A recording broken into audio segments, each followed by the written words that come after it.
Яг ингээд ээлжид нэгэн сонирхолтой гоё түүхмэн орж ирэхэд бэлэн болж байна. За гоё түүхээ эхлэхээс өмнө нийт үзэг сонсогч нараас нэгэн зүйлийг хүснэ. Тэр нь юу вэ гэхээр та бүхэн гоё түүхүүд сувгийнхаа дардаг барьдаг бүх юмн дээр сайн дараад өгөөч гэдэг хүсэлтийг бол хэлж байгаа юм. Яагаад ингэж хэлэх болсон бэ гэхээр одоо жишээлбэл нэг бичлэг 1000 үзэлттэй байлаа гэхэд 40-50 лайк ч юм уу те комменттэй байгаа юм. Тэгэхээр үлдсэн 95%, 96% нь бол зүгээр сонсоод ороод гараа явчихж байгаа ийм гонигтай дүр зураг харагдаад байгаа. Тийм болохоор та бүхэн жоохон итгэвтэй байгаад гоё түүхүүд сувгаад дэмжиж өгөөч гэдэг хүсэлтийг тавьж байна. За ингээд өнөөдрийн ярих сэдэв бол Франц улс тэр тусмаа Парис хот. За Парис хот гэхээр шууд нүдэнд Эйфелийн цамхаг харагдаж байгаа байх. Тэгэхээр Эйфелийн цамхагийн тухай өнөөдөр та бүхэндөө ярьж өгнө гэсэн. За Францын инженер Густав Эйфель гэдэг хүн 1887-оноос 1889 оны хооронд энэ төслийг санаачилж гардан зохион байгуулж өнөөдрийн бидний харж байгаа Эйфелийн цамхыг бол бүтээн босгосон хүн байдаг. Энэ хүн бол ерөнхийдөө өөрийн гэсэн төмрийн болон металлургийн гангийн тийм том үйлдвэртэй хүн байгаа. За энэ хүн ганцхан Эйфелийн цамхаг хийгээд болчихсон юм биш. Ерөнхийдөө Европод байдаг тэр үеийнхэн том тийм төмөр хийцүүдийг бол хийж исэн, уралж исэн юм алтан гартай улс орны хөгжилд гүн нөлөөтэй юм хүн байгаа юм. Жишээлбэл Португалд байдаг Порто Виадук гэдэг тийм галт тэрэгний том төмөр замын гүүрийг бол анх барьж ирсэн. За түүний дараа Францад байдаг Гарабетийн төмөр хийцэн төмөр замын гүүрийг бас барьж ирсэн. За Унгарын Будапешт хотод байдаг төв вокзалыг энэ Густав Эйфель гэдэг хүн бол анх хийцүүдийг нь бэлдэж, зөөвөрлөж, тээвэрлэж аваачаад өөрийнхөө баг хамт олонтойгоо угсарч ингээд босгож ирсэн тийм баялаг түүхтэй төмрийн талаар бол нэлээд сайн мэрэгчсэн, туршлагацсан юм инженер байгаа юм. Ер нь тэгээ Парисын ойролцоо байдаг энэ Густав Эйфелийн компани бол ерөнхийдөө улс дамжсан тийм том бүтээн байгуулалтад бол гараа бие оролцож ирсэн. За та бүхний сайн мэдэх эрх чөлөөний хөшөө байна шүү дээ. Америкийн Нью-Йорк хотод байдаг. Тэрий чинь ерөөсөө төмөр хийж, бэлдэж бүх хэмийг нь Францаас Америкт аваачаад тэгээд тэнд нь ингэж угсарч өгөөд хүлээлгэж өгч ирсэн ийм түүхтэй байдаг. Нью-Йорк хот бол яг эрх чөлөөний хот гэдэг утгаараа Америк мөрөөдлийн анхны алхам хийдэг газар гэдэг утгаараа Францын ард түмэн тэр тусмаа энэ Густав Эйфелийн компани энэ бүх төмөр бэлтцүүдийг бэлдээд аваачаад Америкийн нэгдсэн улсууд бол бэлгэлсэн байдаг. За ингээд бэлгийн зүйлээр өнөөдөр ийм хөөрхөн эрх чөлөөний хөшөө байгуулад хийчихсэн байгаа. За ерөнхийдөө энэ Эйфелийн цамхагийг бас анх Америкт зориулж баг Америкт бэлгэлэх шахуу юм бол ярьж исэн гэж ярьдгийм байна лээ. Гэхдээ Америкууд бол эрх чөлөөний хөшөөг нь бол санал болгож сонгосон гэдэг бас тийм байдаг. Хэрвээ тэгээгүй бол түүх өөрөөр бичигдэж өнөөдөр бид нар Эйфелийн цамхагийг Нью-Йорк хотод очиж харах тийм түүх эргэх тийм боломжтой байсан гэдэг тийм бас аман яриа байдаг. Яг тухайн үед Америкийн нэгдсэн улсад тусгаар тогтнол тунхаgsны 100 жилийн ой гэдэг 1886 онд бол ингэж бэлэглэж эрх чөлөөний хөшөөг бол өгж ийсэн гэж тухайн үед ярьдаг. За Эйфелийн цамхыг бол ерөнхийдөө цэвэр гангаар бол хийгээгүй, зүгээр энгийн төмрөөр бол хийчихсэн. За тухайн үед ч 1800 оны сүүл 1900 оны ихэнх он гэдэг чинь яг дэлхийн шинжлэх ухаанд аж үйлдвэрийн хувьсгал гэдэг мундаг том тийм өсрөнгөө хөгжил дэвшил гарч исэн байгаа юм. За тэгээд энэ төмрийг хайлуулах, улам бэхжүүлэх маш сайн сортын төмөр гаргахын тулд Америк болон Францын том төмрийн үйлдвэрүүд бол өрсөлдөж исэн байгаа юм. За тэнгууд энэ Густав Эйфелийн энэ төмрийн аж ахуй бусдаасаа илүү чанартай, бат бих, өнгө үзэмт сайтай төмрийг бол амжилттай гаргаж авч чадсан. За тэрийгээр тэгээ энэ Эйфелийн цамхыг бол анх барьсан байгаа юм. Төмрийн одоо энэ зөөвөр угсарч байгаа энэ бүх бэлтцүүдийг одоо Густав Эйфел өөрийнхөө компанида бүтээгээд Эйфелийн цамхыг ерөнхийдөө өөрийнхөө компанийн гадна талбайд анх барьсан гэж байгаа. За ингэж бариад ингэж бүгдийг нь угсарчаад буцаагаад буулгаад тэгээ Парис хотын одоо байгаа байрлал дээр наваачиж анх бол угсарсан гэж байгаа. Тэгэхээр ерөнхийдөө ийм угсардаг угсармал төмөр хийц гэж бас ойлгож болно. Тухайн үеийн барилга шинжлэх ухааны салбарт ерөнхийдөө ийм төмөр каркасаар объектыг маш хурдан барьдаг одоо анхны тохиолдол бол одоо энэ Tour de Eiffel гэж яриад байгаа энэ Эйфелийн цамхаг дээр бол анх гарсан гэж байгаа. Ерөнхийдөө ийм өндөр одоо төмөр объектыг 2 жил 2 сар 5 хоногийн дотор одоо бүрэн бүтэн барьж одоо дуусгаснараа бол дэлхийн дээд амжилтыг тогтоож ирсэн тийм байгаа. Тэгэхээр ерөнхийдөө Америк, Франц хоёрын одоо төмөртэй холбоотой төмрийн хүдэр болон түүнийг боловсруулах одоо металлургийн үйлдвэрт одоо энэ өрсөлдөөнд Франц улс бол тухайн үедээ ялж байсан гэсэн үг.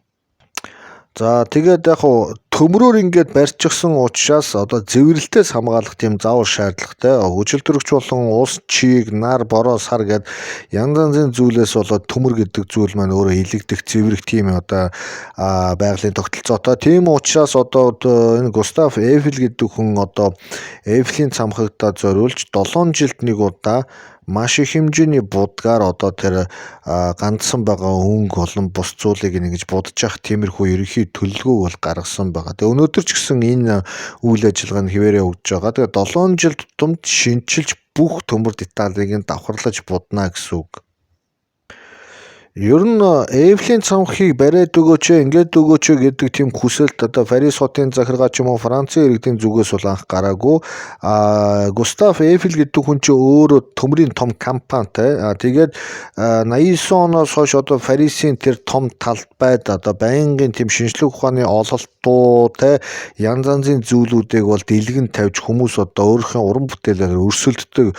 Одоо манайхаар бол юу юм бэ? Одоо тийм ажилтнуудын том үзэсгэлэн маягийн болдог байсан. За ингээд энэ Eiffel компани одоо хоёр том инженер ерөнхийдөө эдний инженерүүд төмөр замын бүтээн байгуулалт болон одоо төмөр каркасны одоо үйл ажиллагаанд бол нэлээд туршлагачсан одоо иймэрхүү хүмүүс байсан. Тэнгүүд ийм дөрвөн хөл дээр зогсдог. Тэгээ үзүүр нь ингээд нэг газар ингээд нийлдэг ийм усаг шиг одоо ийм өндөр объект одоо уран бүтээлийг хийя гэдэг санааг бол анх 87 онд бол инженерүүд нь гаргасан гэж байгаа. Тэгээ Eiffel гэдэг хүн бол энэ бүх зүйл зориулаад одоо төмрөө өөрөө бэлдээд ингээ бүх юмаа сайхан яасааргаад 89 онд одоо анхны энэ объектыг бол барьж эхэлсэн. Тэгэхдээ яг үзэсгэлэн худалдааны хамгийн том талбай дээр очиод тэр чигээр нь барьчихгүй тулд яг тодорхой хэмжээний бас зай өгсөн байгаа энэ компанид. Тэр зайн дээр юу хийж болох вэ гэдгээр төлөвлөсөн байгаа.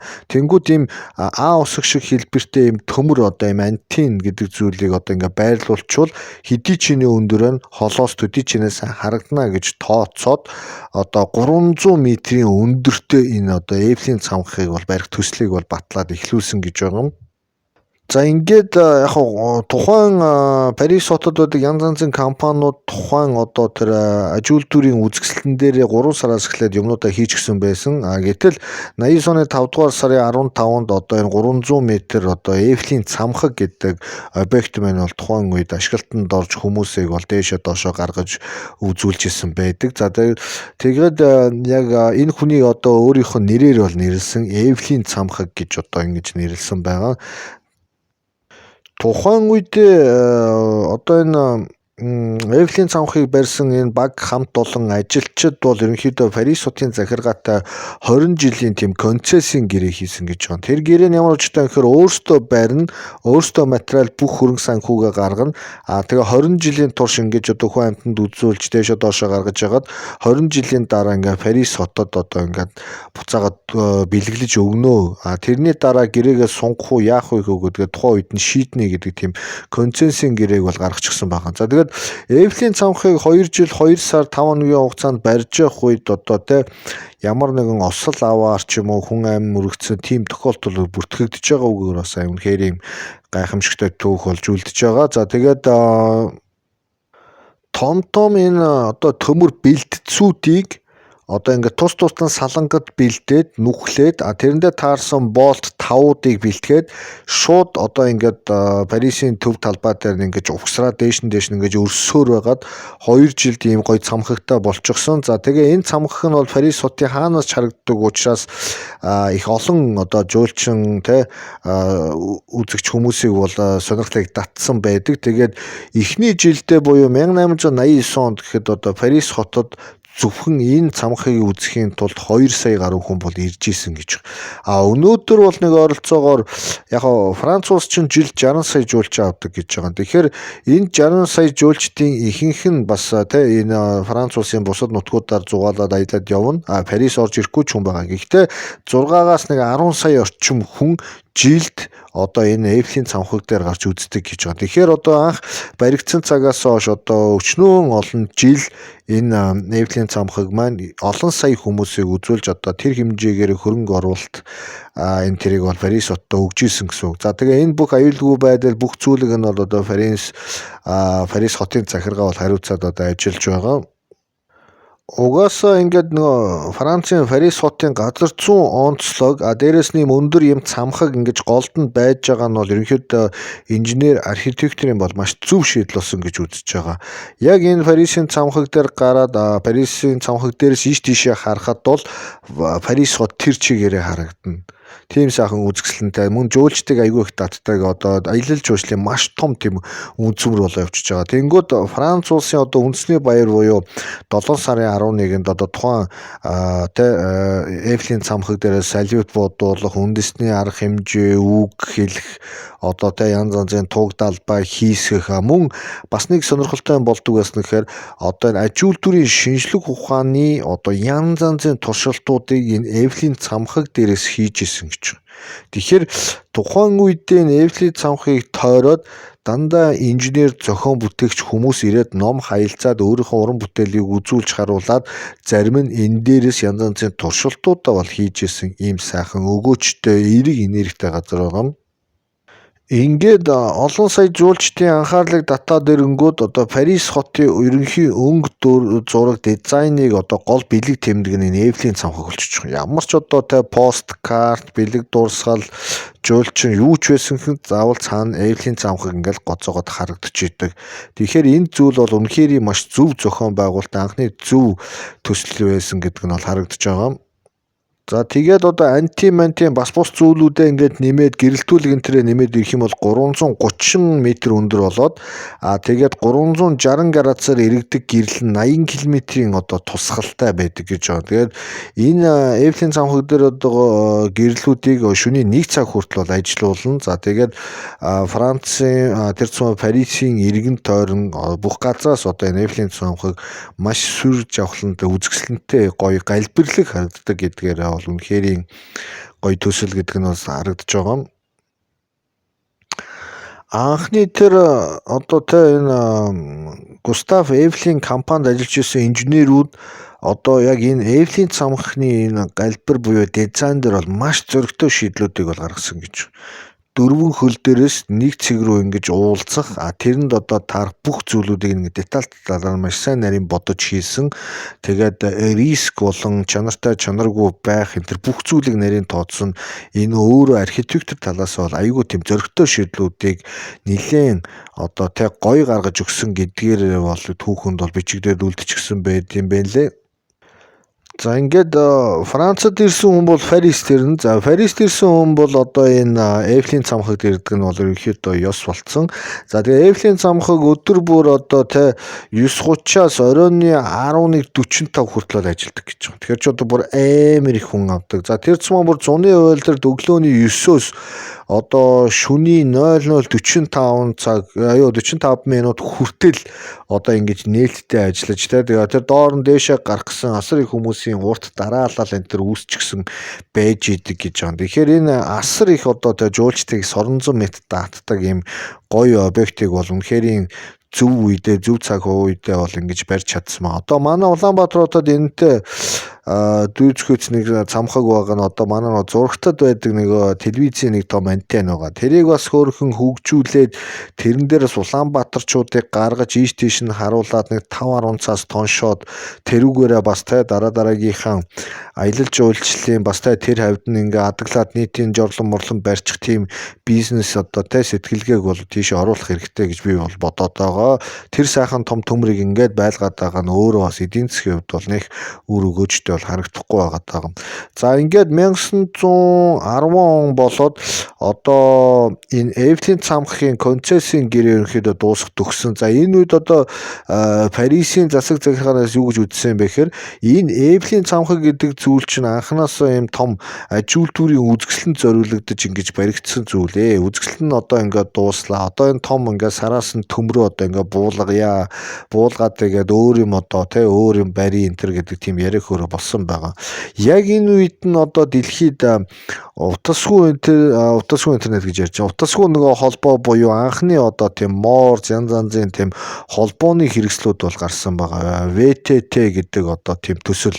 За энэ дээр болохоор нөгөө нэг дэлхийн алдартай том одоо энэ электроник инженерүүд гэж яриад байгаа. Ийм хүмүүс бол оролцсон. За Tesla гэдэг өчнөө олон инженерүүд яг энэ зүйл дээр ингэж яагаад одоо тухайн үед ч одоо шинжлэх ухааны том нээлтүүд бол дэлгэрж исэн.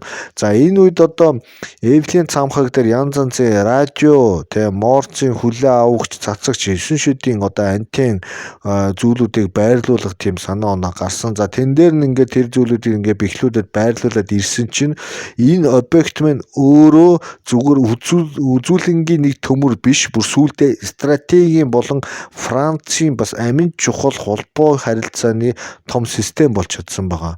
За ингээд шинжлэх ухаан хөгжихийн хэрээр энэ антенны үүрэг нөлөө улам ихсээд тухайн үед Парис хотод байсан 12 сая одоо үзэгч сонсогч нарт зориулаад өргөн хэрэглээний одоо радио нэвтрүүлэг одоо янз янзын мэдээ энэ тэрийг бэлтгэлээр татчихсан ба. Тэгэхээр энийг нөгөө буулгачихаар антен байхгүй болчоор Франц одоо харилцаа холбоонд бас нэг том ухралт гарчих гэдээсэн учраас энийг байлгахаа зориог байхгүй. Ингээ Густав Эйфел гэдэг хүнтэй Парис хотын захиргаа ахаад нэг гэрээ хийж байгаа. Тэрний үхээр 70 жилээр энэ цамхгийг одоо энд байрлуулъя гэдэг. Тэгэхээр ч одоо юу гэсэн үг 10 он тийм гэрээгээд 1980 онд гэрээ дуусна гэдэг тиймэрхүү юм болсон байна.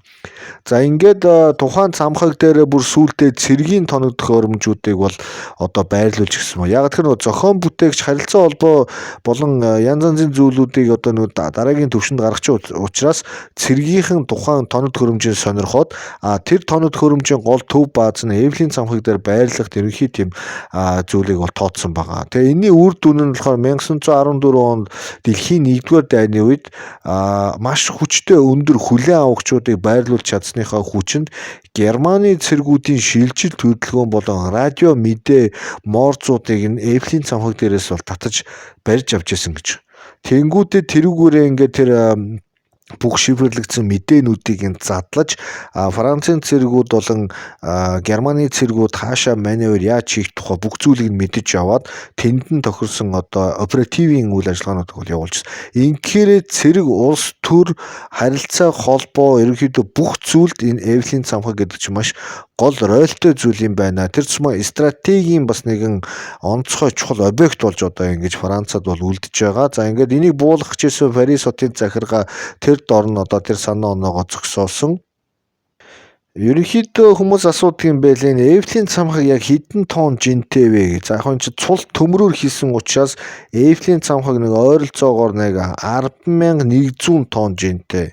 За тэгээд зөвхөн энэ төмөр дээр байгаа одоо тэр нэг илэгдлээс хамгаалсан будаг шунхан гэхэд л одоо 60 тонн. Тэгэхээр 7 жил тутам 60 тонн одоо будгаар будаж байгаа гэсэн үг. За тэнгууд нөгөө хорогдлоо тооцоод үзэх юм бол энэ 60 тонн будаг чинь тэгээ нар салхинд илэгдээд хийсээд бас нэмэгрээд жингээ алдаад бол байж байгаа байх. Тэгэхээр одоо анх байгуулагдсан цагаас хойш 130 бараг 140 жил болж байна. 7 жил тутам 60 тонн будгаар будаж исэн гэхээр та бүхэн тооны машин гаргаад өөрөө бодоод үзэхэд бол хөөрхөн тиймэрхүү юм бол гарч ирэх бах. Тэгээд ямар ч байсан улс их хоорондоо юм хэрэгтэй бүтээн байгуулалт хийж байгааг бол та бүхэн харж байна. Тэгэхээр манайхан бас одоо хээр гадаа элдв янз янзын хөшөө бариад эдэн сая жуулчин 90 энэ гэсэн ийм амар төсөл төлөвлөгөөнүүд яваад байдаг. Тэгээ энэ бол бас сайн бодож мэрэгжлийн инженер баг хамтаа олныг оруулж ингэ шийдэхгүй бол зүгээр сэтгэл хөөрөл болно. Миний түрүүний хэлсэн Улаанбаатар хотод байгаа тэр телевизийн антенныг маш сайн одоо бэхэлж чангалаад тэн дээр янз янзын тавцсан алсыг харагч энтрийг байрлуулад тэгээ лефт энтер зоогоод явган шот хүртэл аваарын шот энтер бол байна. Энэ бол аюулгүй ажиллагааны дүрм. Тэгэхээр ямар ч байсан Улаанбаатар Тауэрч гэдэг юм уу тиймэрхүү зүйлийг одоо ингэж хийх нь бол одоо үнэхээр юм болчихсон. Угаас аль дээр л ийм хийж явах хэрэгтэй байсан. Тэгээ энэ дээр ингээд гадаадын жуулчдыг гаргаж Улаанбаатар хотыг харуулахгүй бол ерөнхийдөө Улаанбаатар хотод бас яг ингээд өндрөөс гарах тийм объект байдаг. Нөгөө нэг зайсан л угаа хардаг. Одоо зайсан чи ингээд тойроод баахан байшин барьчихсан. Одоо бараг л Байрангины Жардак дээрээс харж байгаа юм шиг тиймэрхүү мэдрэмж төрж байгаа Манайдыг бацаан байхад бол зайсан толгой шиг байсан. Тэр доороос нь эхлээд ингээд алхаад юун лефт байх тийм байхгүй. Ерөнхийдөө бол аялал жуулчлалын болгон дурсгалын зохицол гэдэг утгаар бол айгүй гоё хөөрхөн байсан. Тэгэхээр энэ одоо уран аж үйлдвэрийн үзэсгэлэнт зориулж хийсэн энэ төмөр хийц өнөөдрийн хүртэл одоо Франц улсын бүр гол бэлэг тэмдэг болчоод өнөөдрийг хүрж байгаа. Тэгээ сая жуулчдыг татаж сая одоо долларын одоо ашиг орлого олж байгаа ийм сайхан газар байгаа. Ерөнхийдөө Парис хот гэхээр шууд л Эйфелийн цамхыг одоо бодогддог. За ингээ өнөөдрийн оруулсан Эйфелийн цамхагтай холбоотой гоё түүх маань энэ хүргээд дуусаж байна. Тэгээд та бүхэн гоё түүхүүд сувгаа тултал дэмжээд дардаг барьдаг өмийг бүгдийн сайхан дараад итгэвтэй гоё байгаарэ. Тэгээд оруулсан мэдээлэл та бүхэн таалагддаг болвол надад одоо цайны болон кофений мөнгө бас илгээж болно. За тэгээд комент хэсгийн хамгийн дээр төрийн болон хаан банкны 2 данс байрлуулчихсан байгаа. Тэгээд та бүхэн хүссэн хэмжээгээр өөрийнхөө сэтгэлийн бэлгийг бас барьж хийж болно шүү. За ингээд өнөөдрийн гоё түүх маань энэ хүргээд дуусна.